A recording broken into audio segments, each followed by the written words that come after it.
আসসালামু আলাইকুম প্রিয় মালয়েশিয়ান প্রবাসী, আপনারা সবাই কেমন আছেন? আশা করি ভালো আছেন এবং নিরাপদে আছেন। মালয়েশিয়াতে আনডকুমেন্টেড প্রবাসীদের জন্য একটু দুঃখজনক তথ্য হচ্ছে, আপনারা তো দৃঢ় আগ্রহতে বসেছিলেন মালয়েশিয়াতে অবৈধ থেকে বৈধকরণ করবে।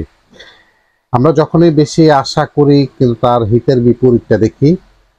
যখনই বৈধতা দেবে 25 সালে, এরকম একটা মোটামুটি নিশ্চিত হয়ে গিয়েছিল প্রত্যেকটা প্রবাসী, তার কিছুদিন পরেই মালয়েশিয়াতে কিন্তু বাংলাদেশ উপদেষ্টা আসিফ নজরুল স্যার আসে, বিভিন্ন বিষয়ে কথা বলে। সে যাওয়ার 1 মাস পরে অবৈধ প্রবাসীদের দেশে যাওয়ার সুযোগ করে দেয়।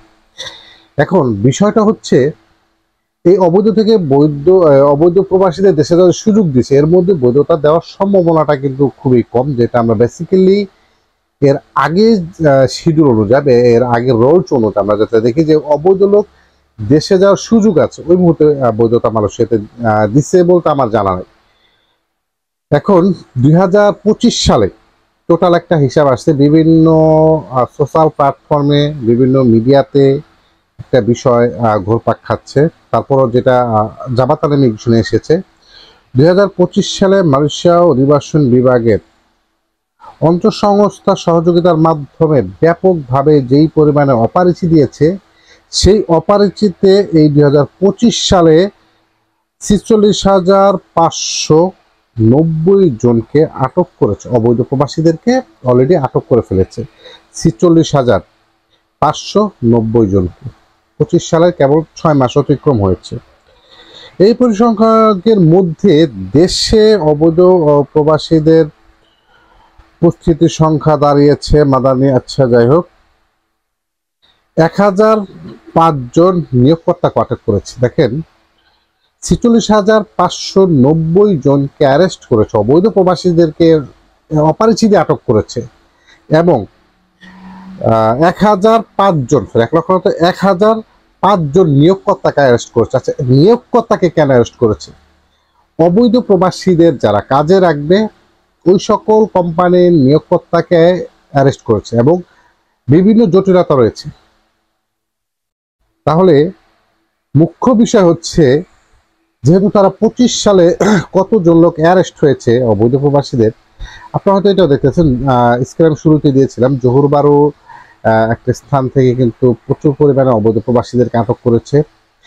মালয়েশিয়ার স্বরাষ্ট্রমন্ত্রী সাইফুদ্দিন নাসারুদ্দিন ইসমাইল স্যারের ব্যাপক আকারের একটা বিবৃতি প্রবাসীদের মনে জাগাল দিয়েছে, মানে নাড়া দিয়েছে।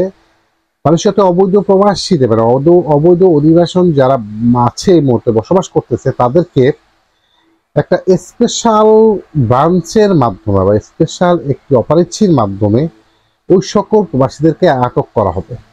মালয়েশিয়াতে 0 টলারেন্সে নিয়ে আসবে অবৈধ প্রবাসী।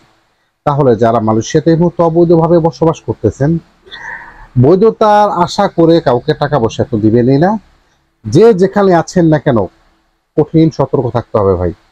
অনেকে বলেন অপারেচি কি কমে গিয়েছে বা কমার সম্ভাবনা আছে কিনা? না ভাই, কমার সম্ভাবনা নয়, বরঞ্চ আরো ভয়াবহ আকারে অপারেচি রূপ ধারণ করবে। মানুষের স্বরাষ্ট্রমন্ত্রী সাইফুদ্দিন নাসারুদ্দিন ইসমাইল স্যারের বক্তব্য অনুযায়ী।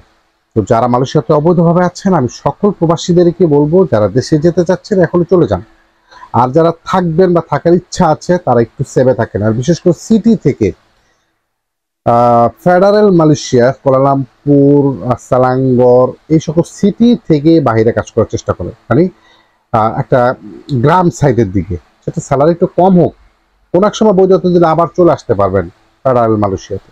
তো যারা মালয়েশিয়াতে অবৈধভাবে আছেন, আমি সকলকে বলবো আপনারা একটু সতর্ক থাকেন। সামনে আরো ভয়াবহ আকারে অপারেচি হবে, এটা কনফার্ম। এখন বলতে পারেন ভাই বৈধতা কি দেবেন? না ভাই, বৈধতার বিষয়ে আমি জানি না। আপনারা তো অন্তত ক্যালকুলেশন করে দেখেন, 1 × 1 = 2 হয়, 5 × 5 = 10 হয়, 5 × 5 বিয়োগ করলে 0 হয়, এটা কিন্তু সবাই জানে। তো মালয়েশিয়ার যেই সিস্টেম অনুযায়ী চলতেছে, সেই সিস্টেমের ধারাবাহিকতায় আপনাদের কি মনে হয় বৈধতা দেবে? আমার কাছে ওই সিস্টেম এবং ওই ক্যালকুলেশন অনুযায়ী মনে হচ্ছে না যে বৈধতা দেবে। আপনারা অবশ্যই সতর্ক থাকবেন, নিরাপদে থাকবেন, এবং অপারেচি নিয়ে সামনে যদি এরকম কোনো স্পেশাল ব্রাঞ্চ তারা অপারেচি দেয়, ইনশাল্লাহ আমি ভিডিও করার চেষ্টা করব। আমার জন্য দোয়া করবেন, আর সকলে ভালো থাকবেন, নিরাপদে থাকবেন, সেভে থাকার চেষ্টা করবেন। দেখা হবে নেক্সট কোনো ভিডিওতে। আসসালাম।